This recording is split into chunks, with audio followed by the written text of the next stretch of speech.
Trust me, they're here for you. They're always here. He's going to count us in.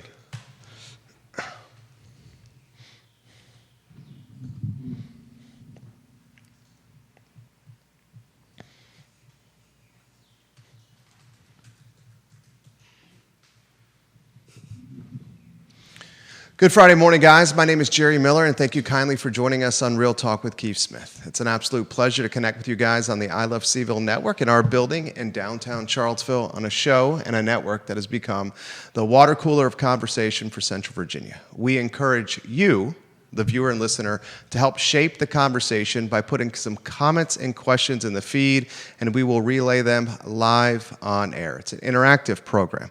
Couple of programming notes first. Keith Smith, the star of the show, is enjoying, I believe, his 39th wedding anniversary with the fabulous Yonna Smith. Couple of weeks in St. Martin. Not bad for Keith and Yonna. Next week, Woody Fincham will co-host Real Talk with Keith Smith with me. But today, Neil Williamson, friend of the program, all-around A-plus guy, the president of the Free Enterprise Forum, is in the house, and he has welcomed a special guest. Emily Kilroy, the Director of Economic Development in Albemarle County, has joined Neil Williamson.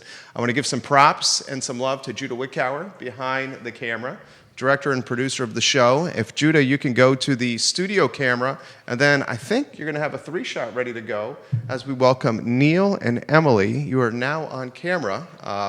Hello, my friends. Thank you kindly for joining us. Great to be with you, Jerry. Same to you, Emily. Thanks for having us. It's absolutely our pleasure. You set up the interview, Neil. Thank you for that. Give some perspective on why you welcomed Emily Kilroy to Real Talk today. Well, I believe the community has had several discussions about economic diversification and the concerns about being too reliant on property taxes to make our government go.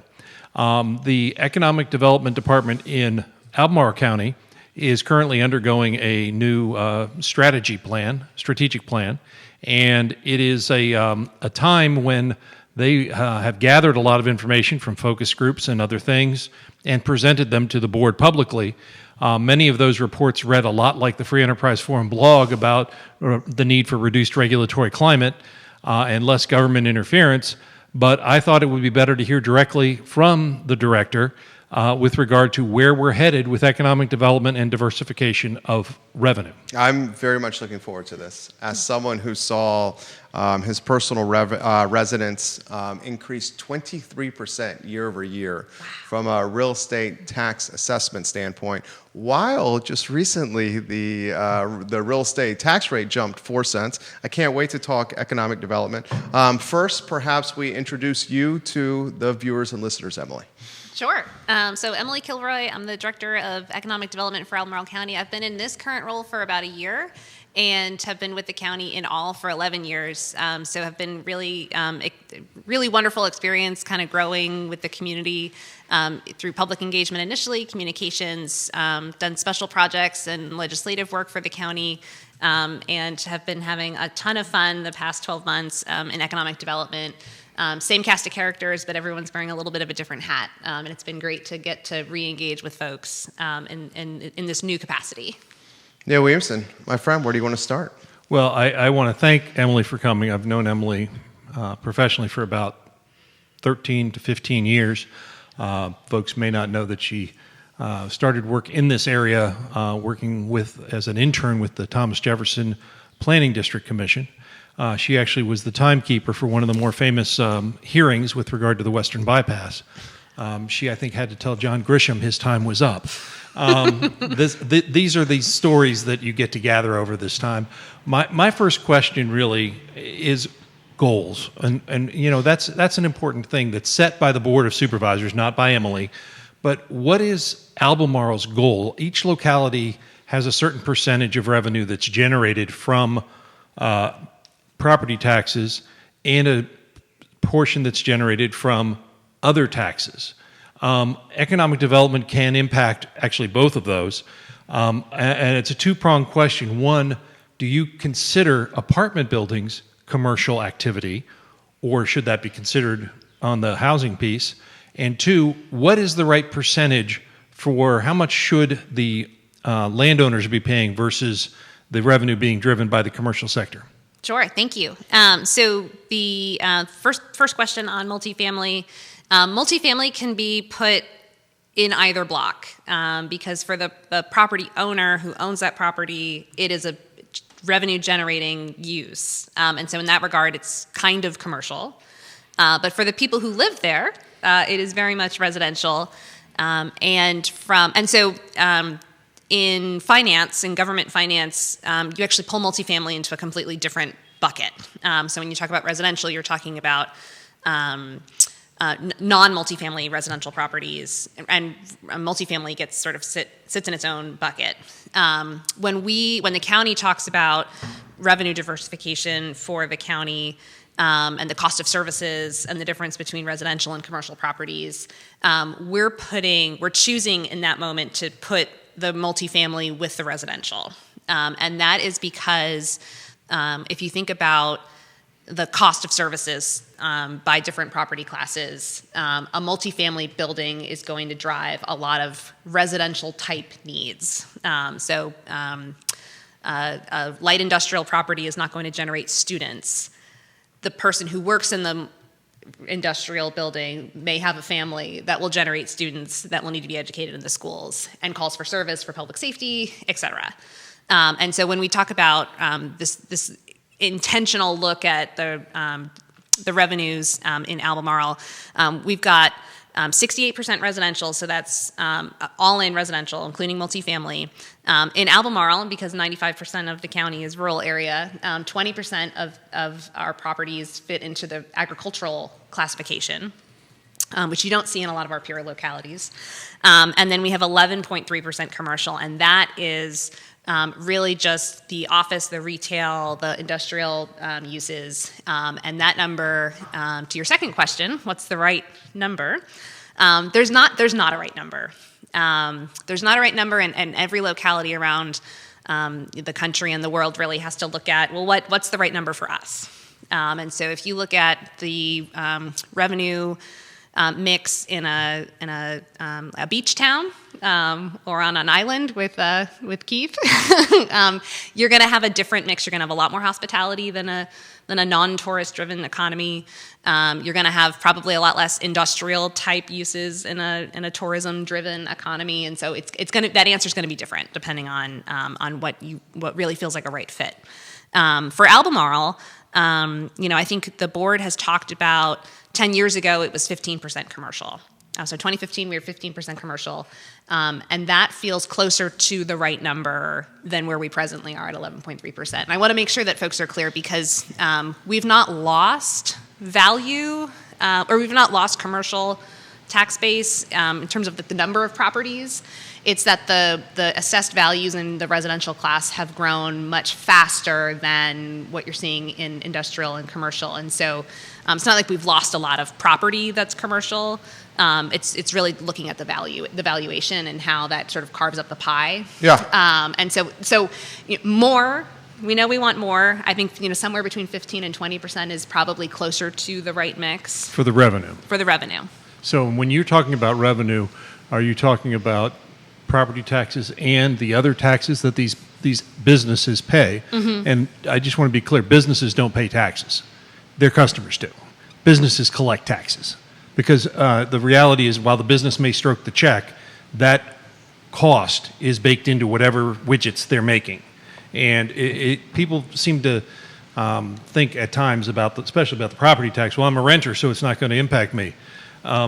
Any property provider that I know, housing provider I know, bakes in the tax bite into the rent as part of the costs of that unit. Would you agree, Jerry? Absolutely. That's how I do it with my leases.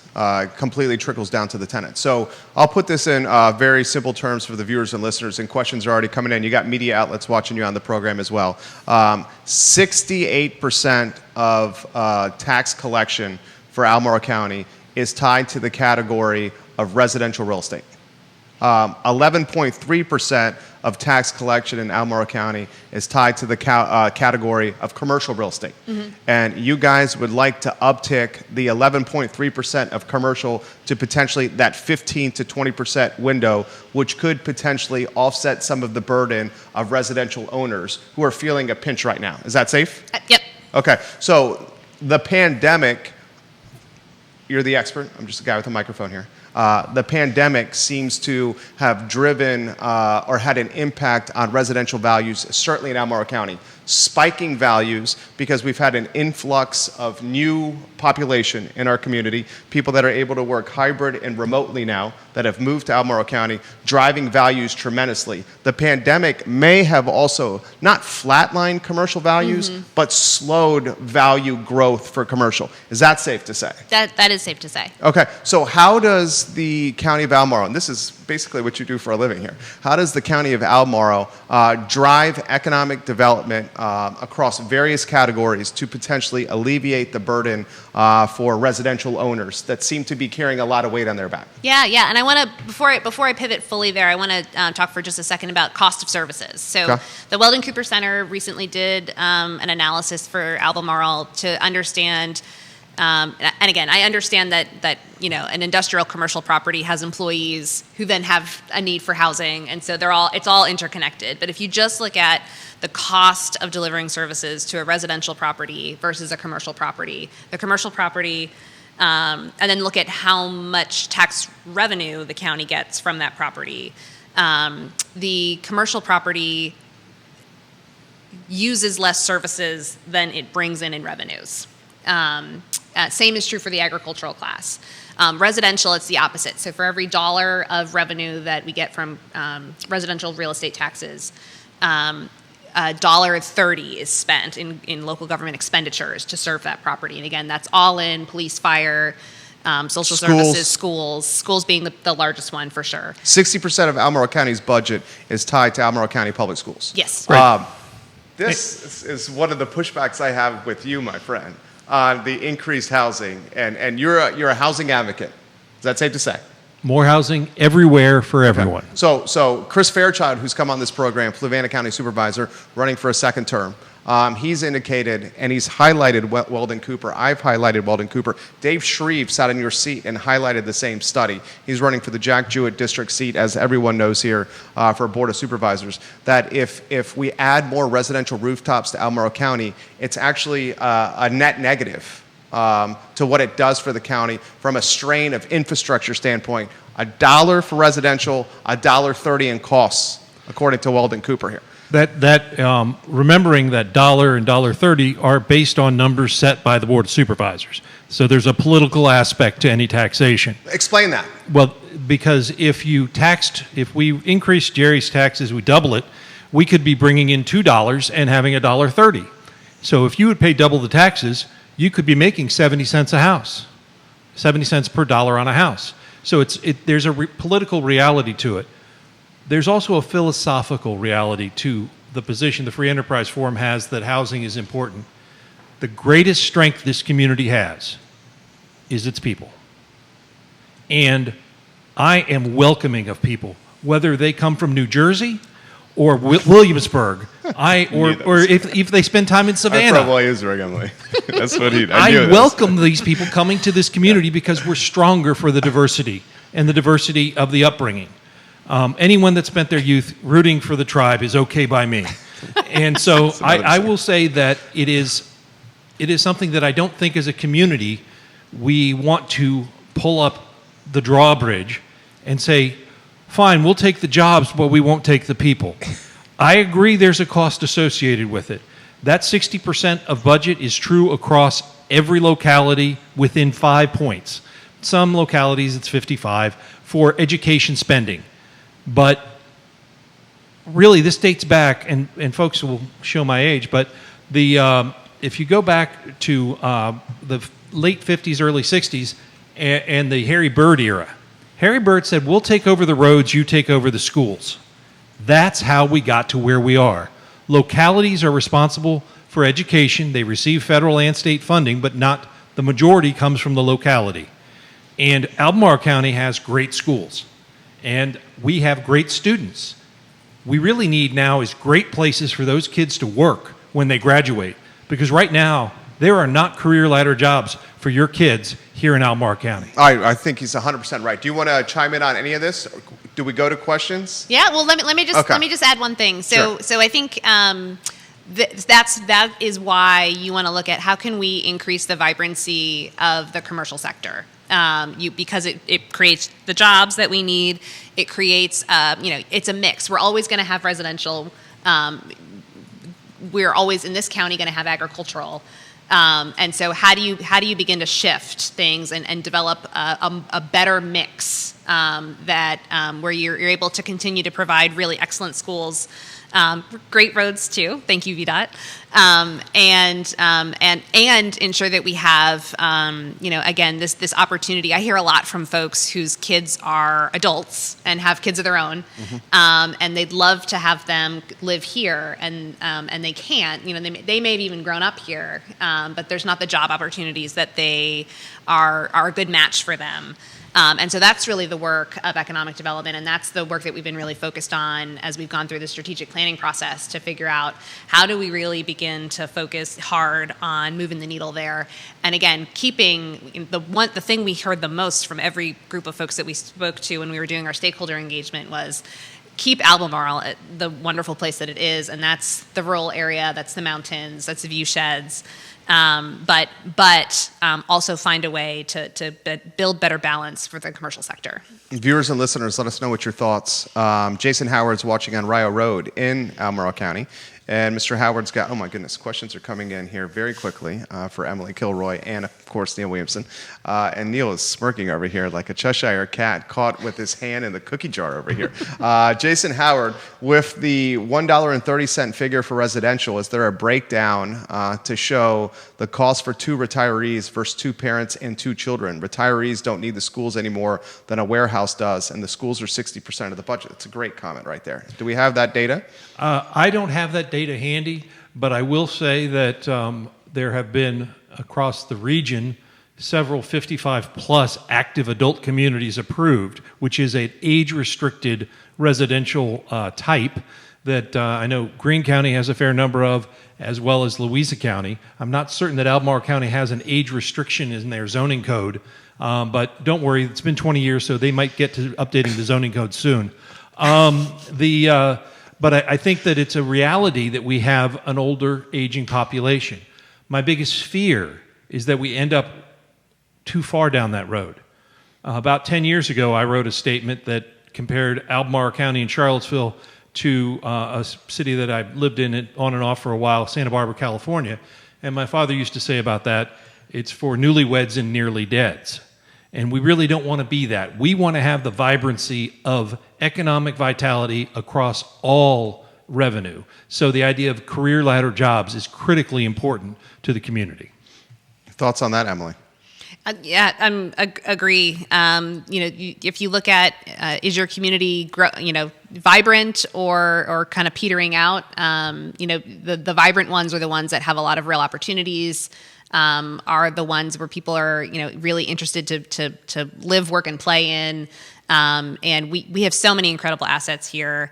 And when you look at our age demographics, it's really interesting. If you look at the number of 18 to 24-year-olds that we have here, and if you look at the number of 55 and older that we have here, and this is inclusive of the county on its own and the county and the city of Charlottesville put together, you would expect there to be a lot more 24, 25 to 55-year-olds in the community, and there's not. The pyramid shrinks in that middle demographic.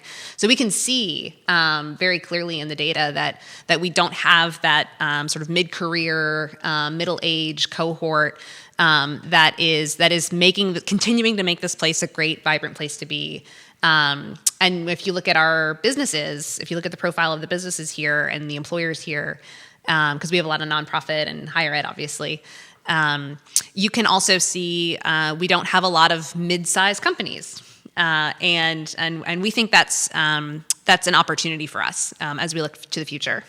Comments are coming in quickly here. This is an interesting one. How much of economic development is tied to potentially persuading economic development from Charlottesville or other jurisdictions into Albemarle County?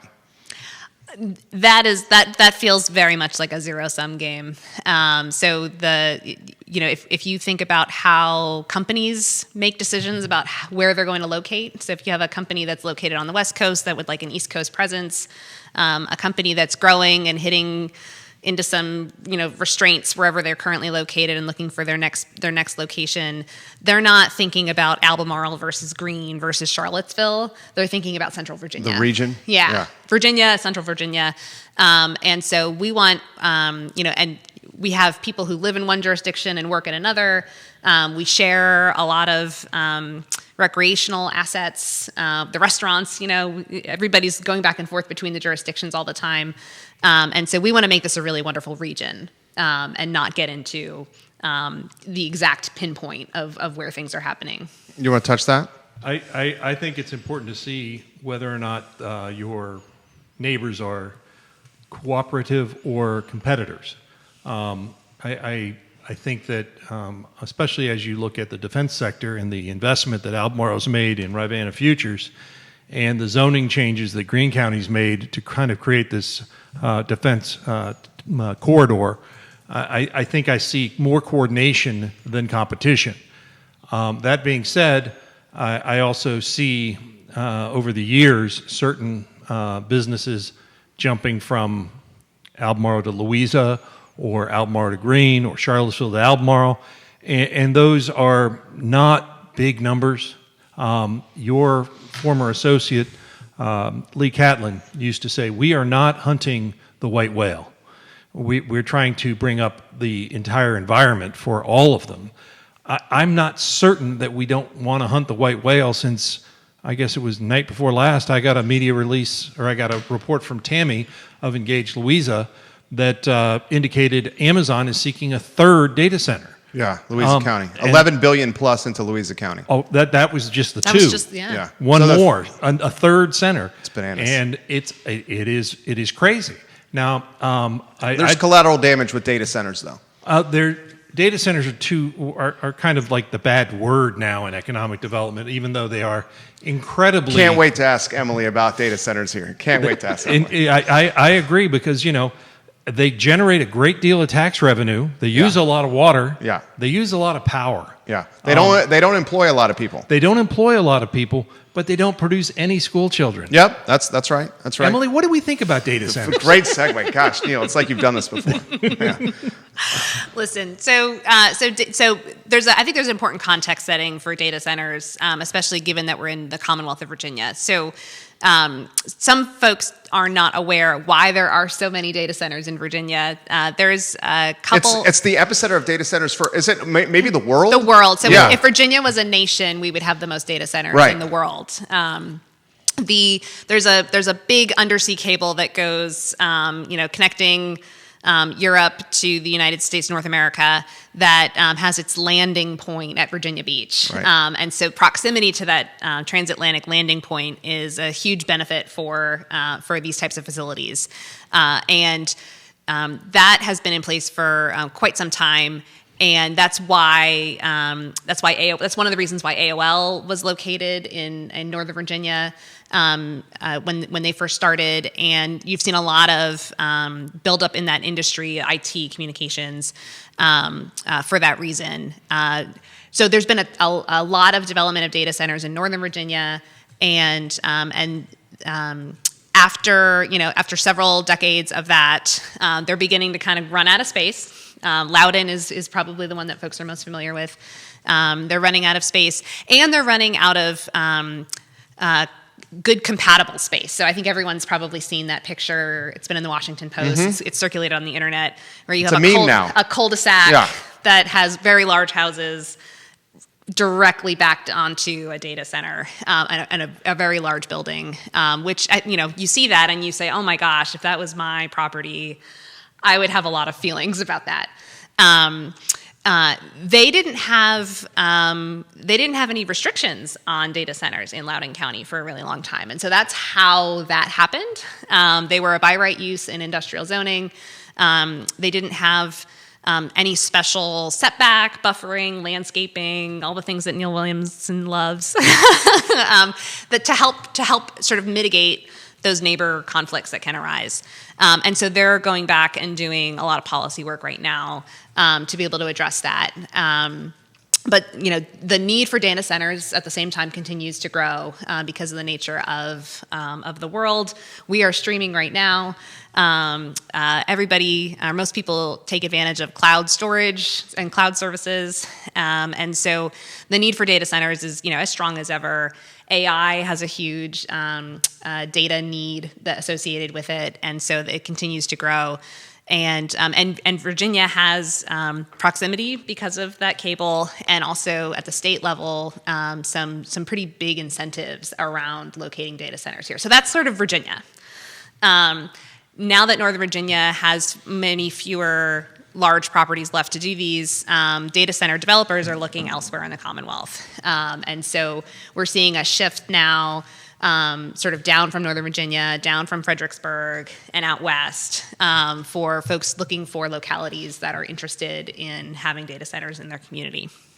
Economic developers, you said economic developers don't, I forget what you said. You said something about economic developers and data centers, but they talk about them a lot. And when you think about more rural counties, it can be seen as a way to increase revenue coming into the locality to pay for services without adding population pressure.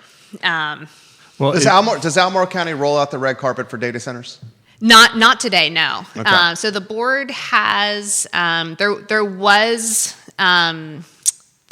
was no specific language about data centers in the county zoning ordinance up until early this calendar year. Okay. The Board of Supervisors then asked staff to put together an ordinance for their consideration that would restrict data centers in the industrial zoning classes. Okay. And that was sort of a phase one. Phase two actually is kicking off this month. So there's, if you go to engage.albemarle.org, there's a webpage that has some just background information on data centers. There's also another virtual lunch and learn, which Neil Williamson loves. Enjoy that virtual hot dog. On June 16th, there's a information session that's in person on June 30th to talk more about what would it look like if there was an ordinance that allowed some data centers with restrictions in certain areas. So if a data center came in and we had whatever bushes that you need for the setbacks, et cetera, would that be a positive or a negative impact on Jerry's tax costs? Well, so data centers generate a substantial amount of revenue. If you look at sort of a per square foot basis, a data center versus any other land use. And really what that is, the buildings are not anything all that exciting. They're tilt-up concrete buildings, so they look much like Costco. They're similar size to Costco.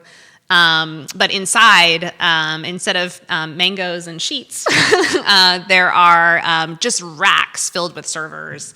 And it's not the real estate tax revenues, it's actually the business personal property tax revenues that are generated by that very high density of high value equipment that is really part and parcel to a data center. You've touched briefly on Rivanna Station, Rivanna Futures. Donna Price sat in Neil Williamson's seat while she was on the Board of Supervisors and said Rivanna Futures, which is 462 acres acquired by Albemarle County from Wendell Wood a couple of years, maybe a year and change ago, to preserve the defense sector.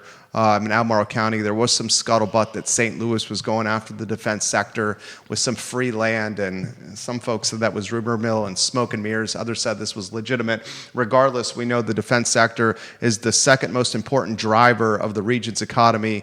A white paper commission, I think Albemarle County, Greene County, Chamber of Commerce, and the city of Charlottesville pinned that at $1.3 billion economic impact, the defense sector. So Albemarle County, the Board of Supervisors at the time said, let's buy a bunch of land from Wendell Wood and let's provide a home for the defense sector north of town.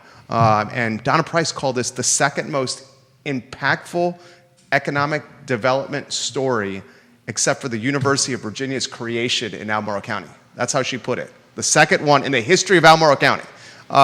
So two-part question for you. Neil, you jump in. Emily, anywhere you want to go on this here.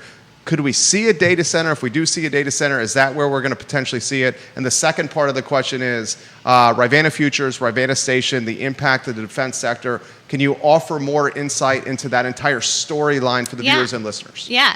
And I'm going to go to the second part of the question because I think that's really the more compelling story and really the why behind the Rivanna Futures project. So we talk a lot internally and externally about the Rivanna Futures project as you know, we're not wedded to one particular outcome. We don't have a schematic, a development plan that we say this is what this property is going to look like when we're done in 15 years. We are intentionally being really flexible and nimble to allow the market to express what the needs, the highest and best use there would be. And it's not about any single sector or single use. It's really about this growing what in economic development you call an ecosystem. So Rivanna Station, as you mentioned, is home to, they have 2 facilities, 3 agencies in the intelligence community are located out of Rivanna Station, the National Ground Intelligence Center, the Defense Intelligence Agency, and the National Geospatial Intelligence Agency. And that is really unique in the intelligence community to have more than one intelligence agency operating on a single footprint campus. And that kind of came out of a post 9/11. How do we build collaboration, foster collaboration and coordination across the intelligence agencies so that we can better see what some of the greatest threats facing our nation could be. And so they've existed up there since the early 2000s, and they're about built out on their property. And at the same time, sort of federal level and global dynamics level, the work that they do has never been in higher demand. It's a much more complicated world today than it was 20 years ago when that concept first came into pass. And so for many years, really driven out of the state, the Commonwealth of Virginia, the Veterans and Defense Affairs Secretary, its office, has been looking at the military assets in the Commonwealth. And Rivanna Station has been identified for quite some time as being really unique as the only military installation in the Commonwealth that's not surrounded by water or development. So the property that surrounds Rivanna Station is rural. Not in the rural area, but rural. A portion of Rivanna Futures is in the rural area. Is in the rural area, yes. And so Albemarle, so the state studied it for a while. Albemarle was pulled into the conversation, and there was this fear that was real, that if they're out of space and their needs are continuing to grow, that they need to solve their space problem.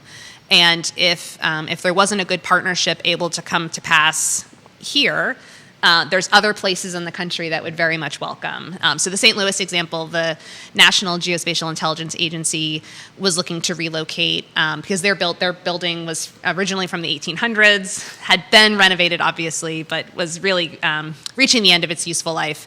And they had said that they were interested in leaving the city of St. Louis completely. The city of St. Louis and the state of Missouri said that would be terrible for our city to lose our largest employer, and they came up with a project and offered basically free land, 97 acres. Yeah, right. 97 acres of free land and highway and road improvements to go with it. And so it's a real threat. If you lose the anchor, $1.3 billion is the sector. And that's a dated number. Yeah, 2 or 3 years old. Yeah. If you lose the anchor, you lose all of the contractors and companies that are here because they want to be adjacent and close to Rivanna Station. And so losing Rivanna Station is essentially losing all of that sector. And that's why we talk about ecosystems. There's interrelated elements across different organizations. And we did not want to see that happen here. So the county purchased the property, and part of that is to see hopefully the federal agencies have an opportunity to expand their footprint here. and then also continue to sort of drive the demand for contractors, companies, collaborators, academic researchers who can help them with their mission set. So how's moving the dirt going? Well, we put some signs in. So what's the timeline for Rivanna Futures? I mean, it seems as though a lot of money's been spent. When are we going to start to see some of this benefit? Yeah. So we're already seeing benefit in a soft way, and I know you don't love that answer, because we've raised the profile of our community in that sector. Okay. So people are talking about Charlottesville, Albemarle in the defense sector in a way that they've not in So that's called DC, brand equity. in Huntsville, Okay. in California. We had an event with it's called INSA, the Intelligence National Security Alliance. It's a professional organization that does most of their programming in the DC area. It's government and private sector folks who are in there. Their national conference has thousands of attendees, so it's a big organization. They had an event in Charlottesville to talk about Charlottesville, Albemarle, back in December. And in talking to the planners for that event, we said, how many people are you hoping to have attend? And they said, we've never done an event in Albemarle before, and maybe 60 to 80 would be a good target for us for this, just a sort of a toe in the water. And we said, okay, we can get that. 300 people came. 300 people came who work in the defense sector. A lot of folks came down from DC.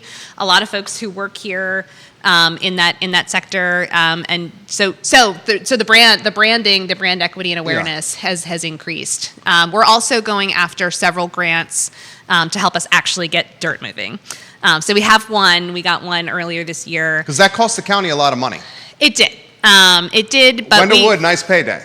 But that's a long-term investment. These are long-term investments that governments can make because if we're able to bring forward the vision that we have for that property, 5,700 jobs, an additional $1.3 billion in today's dollars of annual economic impact driven off of that property, and so that's the kind of transformational economic development that we think we can achieve.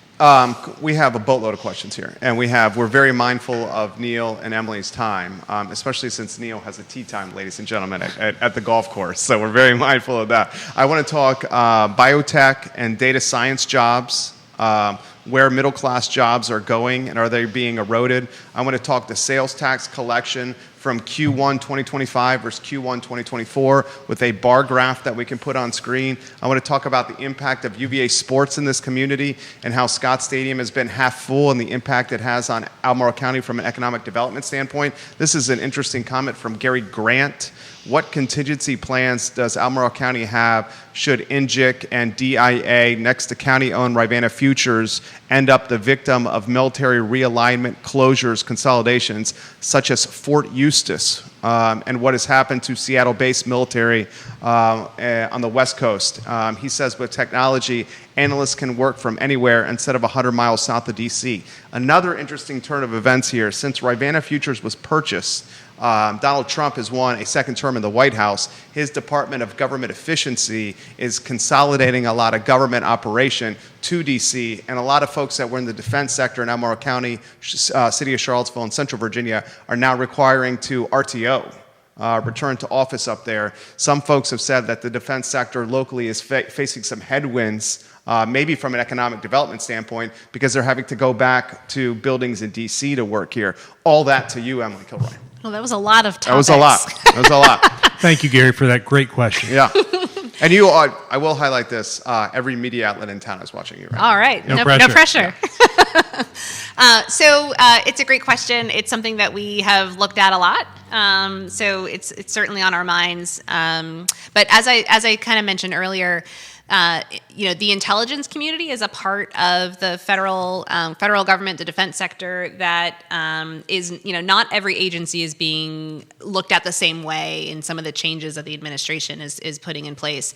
And the intelligence community is one that has not had the same level of cuts that you've heard about in other agencies happening. And again, the world is remains as complicated and more complicated than it ever has. And so it continues to be an area of the federal government where there's strong support and committed funds. The federal budget is not passed. It's still very much being worked through. But there's actually a line increase on the Defense Department's budget. Whereas other agencies are seeing sort of the opposite, and so we continue to work really closely with our federal partners locally, and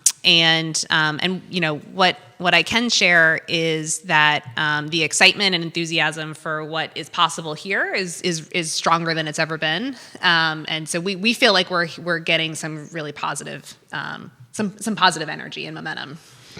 You want to touch on that? I will say I rarely this person doesn't get a lot of kudos from me, but when DIA first moved out and Ninja first moved out to Albemarle County, Supervisor Ann Malik raised concern about not owning the higher land. This would be about 2017 or so, and I saw the Rivanna Futures acquisition as both a defensive to keep the entities here and offensive strategy in economic development. Whether it was a good idea or bad idea, other people can decide, but I saw it as both offensive and defensive. And I think that the Fort Eustis example is a good one, but I believe that the idea of Rivanna Futures is to provide something I speak of often here, a willing property owner to work with federal partners if and when the time comes that they need to expand their footprint to achieve their mission.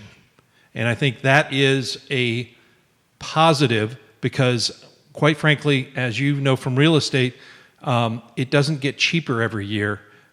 Making that purchase 2 years ago, I wonder what that land would be worth today.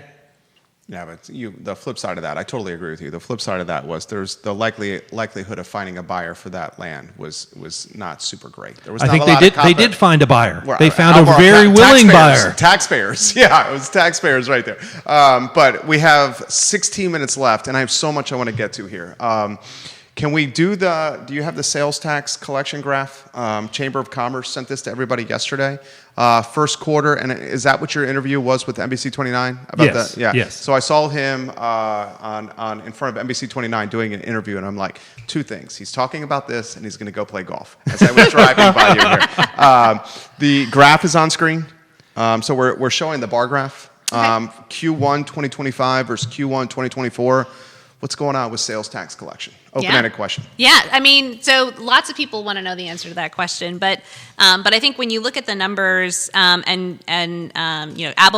is I think 2% growth year over year for Q1, and so that's below inflation. So 2% seems like a good steady growth, but when 2% ain't great. 2% ain't great. It's steady. Okay. It's all right. steady. Beauty is in the eye of the beholder. I would say it's, as you said, below inflation. Is it below what was expected or anticipated? Well, and that's the challenge of quarters, right? Because the quarters can have a lot of fluctuations based on what's going on in the world around you. And I think a couple things happened in Q1 that are worth noting. One is that the stock market was highly variable, lost 10% of value peak to trough over that same period. Has since rebounded, but just remember, and then if you look at consumer confidence numbers from that same quarter, you had another stark drop in consumer confidence. And so I think the 2% growth is probably grabbing a lot of the price pressures that were happening during that time. So the cost of bananas and eggs. And I think what you're seeing is that people were not spending as much money for the want to haves and not the need to haves. Right, and I think it's important to recognize that Albemarle, in comparing year to year, 2023 to 2024, was up 7.57%. On a darker side, Charlottesville, year over year, 23 to 24, was down. How about Louisa?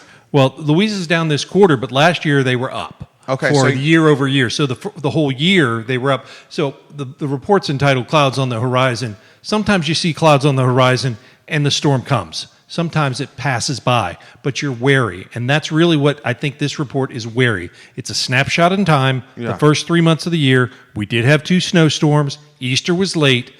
Stay tuned. Okay, so you're attributing Q1 2025 to uncertainty at a macro level impacting sales tax collection in Albemarle County. That's what you're saying, right? I'm saying I think that's part of the story. Okay. And you're saying this is not a trend yet. That this is a statistical, what's the phrase? Anomality. Yeah, that's what you're saying. I'm saying it could be, or it could be a trend. Okay. The storm clouds are on the horizon. Are they going to hit us, or are they going to miss us? Okay. What could make it a trend? UVA facing significant federal cuts, UVA hiring freezes, UVA no performance-based bonuses right now, UVA no cost of living raises right now. All those are frozen. The University of Virginia, top employer in the community. They've said all those are on ice right now. The uncertainty at a macro level persists. I think that's fair, right? It's continuing. And we have a movement. I've been here 25 years, and I have not seen the commitment to shop local, stay local, keep it local, like it once was pre-COVID. I think we've had a significant impact of population influx, and the new folks that are living in our region, county, Charlottesville specifically, do not have the same institutional memory of waving the Albemarle County pro flag, the Charlottesville City pro flag for keeping everything in the community. Those are the elements that I think could make this potentially a trend to worry about. Well, I think that's true. I also think you should. I encourage folks to look at the restaurant sector. You really can't order a sandwich over the internet in general, but from a local retailer. So what's happening in the local food and beverage? Local food and beverage has significant headwinds. Rents have escalated to points that are unaffordable. Cost of goods are absolutely through the roof. The lines of credit have floating debt that's extremely expensive. The labor pool is non-existent. It's being gentrified outside of the community. I think the headwinds for F&B are as significant as I've ever seen. I think the biggest headwind, and it's a great question for Emily, is the middle class, the working class, the blue collar is just being gentrified out of Albemarle and Charlottesville. And as these data science and biotech jobs become what's in vogue, the working class and the middle class is heading to Fluvanna. It's heading to Louisa and Waynesboro. And a wise man once told me that the community is only as strong as its middle class. Anywhere you want to go on these topics? Yeah. So I think the strategic plan work that we've been doing has really focused in on this issue as well. Again, we're missing the middle-sized firms, we're missing the middle-age folks, and the mid-career jobs. When you talk to employers in the area, they talk about how hard it is to get local talent that has the right skill sets for the jobs that they need, which then forces them to look out external. And then, there's challenges with that. Is there in a two-earner household, is there another job also for the other person in that family unit? Cost of housing, cost of living are big factors there too. And so that is the work that we're trying to take on. So it's economic development is not a sprint, it's a marathon. But we think that we can do a lot more, and a lot of people in the community. It's not about Albemarle. It's not about local government. It's about workforce development partners, educational partners, employers. Are all saying we could do better by putting the right programs in place to make sure that our current population, our high school students and college students, are able to be successful candidates for these jobs, and take that pressure to recruit from outside the community away. And so there's been a lot of focus on how do we focus on the sectors that we think the greatest growth is going to happen in, or has the potential for the greatest growth to happen in, and what do we need to be doing in high school to make sure that our students are the right successful candidates for those jobs. Right, and the workforce is a part of that, but the other part of that ties in, and Jerry, I'd be remiss if I didn't raise it, is the product you have to sell. We heard a couple months ago that there is one Tier 4 level opportunity site. We know that less than 5% of Albemarle County is dedicated for development. If we increased that and perhaps increased the amount of industrial and commercial land and reduced cost, would that missing middle of housing and opportunities come about? That's a loaded question. That is a loaded question. But go ahead if you want to touch that. I will take it. We had one when that report was done a couple years ago. The county now owns one that's very close to hitting Tier 4 that has. So you have two. So we have two, but we Or have one and a half. but several hundred acres. So it's one, two properties, but several hundred acres. That's several hundred opportunities that Okay. different combinations of an advanced manufacturing facility, a couple of office buildings, and so and there are so many. Interesting opportunities on the horizon. In the biotech space, you've got the new bioaccelerator that opened at North Fork earlier this year.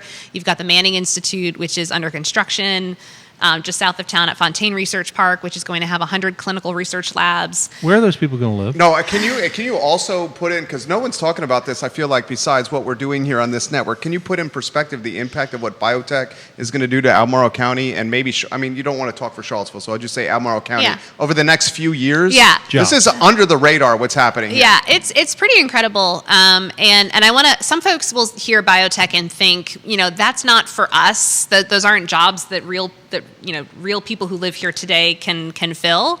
And that's actually not true.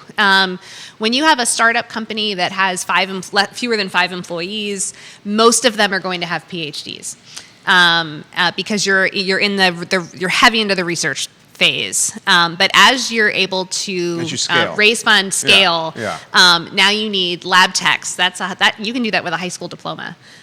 You're going to need to bring on HR and finance and marketing and business development. And these are not PhD jobs. These are really great jobs, great career ladder jobs, good opportunities for lots of folks with different interests. And so we think, as we can help the biotech companies scale here and be successful here in that, we can really open up a ton of opportunities for other folks in the community. But, Afton Scientific made an announcement in September that they are on track to hire at least 200 new jobs in their manufacturing facility. So again, those are manufacturing jobs in Albemarle $200 million investment for the Avon Extended Afton Scientific. Incredible. This is incredible. Youngkin was here to celebrate this. Yes. Yeah. And the Manning Institute will have, the solid numbers are a little bit unknown right now, but again, 100 research labs, that's, 100 principal investigators and a team with supporting each of them. And they're going to be doing groundbreaking research that is going to be generating opportunities with real commercialization opportunities. And so we expect startups to really start spinning out of the work that Manning Institute will do. Not tomorrow, but over the next several years, there seems to be these real line of sight opportunities that are going to really grow what's possible here. I was told by someone that was very, very close to the money. I'm talking about potentially holding the checkbook that close to the money, that we have 5,000 to 8,000 new jobs coming to Albemarle County and the city of Charlottesville in the next 24 to 36 months. Wow. And that was somebody that, is very close to the money, and I'll leave it at that.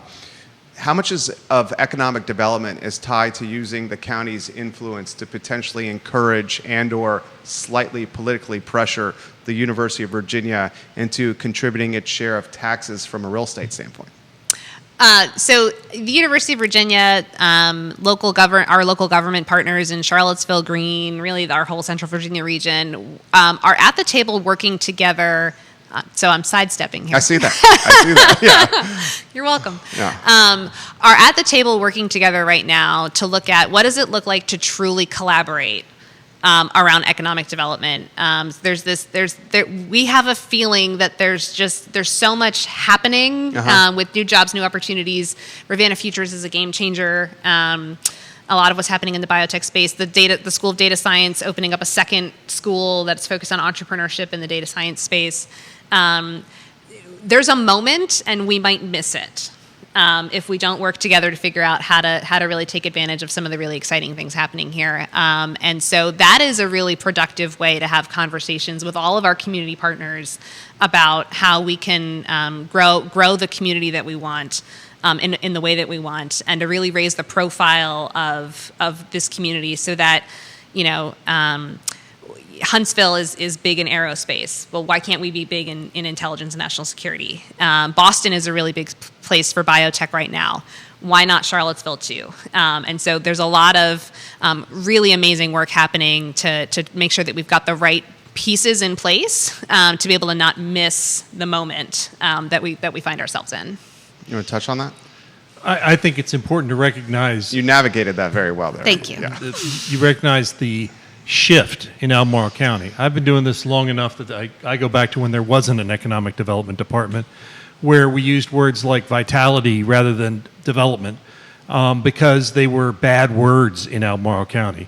There's been a reckoning of the tax benefit and the quality of life benefit that economic development brings. And I commend Albemarle County for waking up and smelling the coffee. 100%, because if we're not careful, I mean, look at neighboring jurisdiction, Fluvanna County, where is it 94% of the county's budget in Fluvanna is tied to residential rooftops? I mean, I don't think anyone wants that. And the biggest complaint I hear from the viewers and listeners on this show, which I'm sure you hear all the time, and I know you hear all the time, is they're being penny pinched with the homes they own to fund a budget that is north of $600 million. I mean, it's astronomical how much the budget has increased over the last few years. Dr. Mark Esser, I hope I'm pronouncing his last name right, the executive director of the Paul Manning Biotech Institute, has straight up said on the record, I want this to be the Silicon Valley of biotech, the Charlottesville area. And that exhilarates me, the business owner and the entrepreneur and the guy who owns real estate and likes to move and shake and make deals. That exhilarates me. Also terrifies me as the husband and father of 2 young boys who I would absolutely want to one day live here and maybe continue the family business or, just see my grandkids. I can't believe I'm talking about that, but that's just the nature of, getting older and having a wife and kids and gaining different perspective. We have 1 minute left. We could spend 2 hours with you, but we can't. We got to do this again. Can I ask you the impact of last question, the University of Virginia struggling some with its sports? I mean, I see Scott Stadium at like half full, maybe, and that's 6 or 7 home games a year. The impact that has on economic development in Albemarle County? Yeah, I think that the university has some good headlines there too. What's that sport called? Lacrosse. They'll be hosting the lacrosse national championship next year. Yep. That's a space. There's been some other exciting NCAA tournaments. There was a cross country race held at Panorama Farm not that long ago. The swim program, the number of Olympians that we have swimming in our community. Those don't drive attendance. Those don't drive a lot of people. I would push back on the national championship for lacrosse is a huge economic development driver. That's not it's a weekend. That's not going to be consistent. That's an anomaly tied to the World Cup, tied to soccer taking up a spot. Right, understood. 7 home football games and 25,000 people in the stands at Scott Stadium for 7 home football games versus 62,000 is a red flag. I'm not going to disagree with you, Yeah. but I will say that the ebb and flow of athletics has been remarkable in Charlottesville over the years. As one who used to read this guy Jerry Miller in the newspaper. Yeah, used to work for the Progress a long time ago. Curious. Okay, we have 30 seconds. I'm very mindful of your time. 25,000 people at Scott Stadium for 7 home football games for 62,000. Yeah, I mean JPJ is full for basketball, though. I think there's good stories there too, and we certainly wish the Who's all the best in their athletics. I love going to Scott Stadium to cheer for the home team. Okay. Neil Williamson is the president of the Free Enterprise Forum. You did a great job.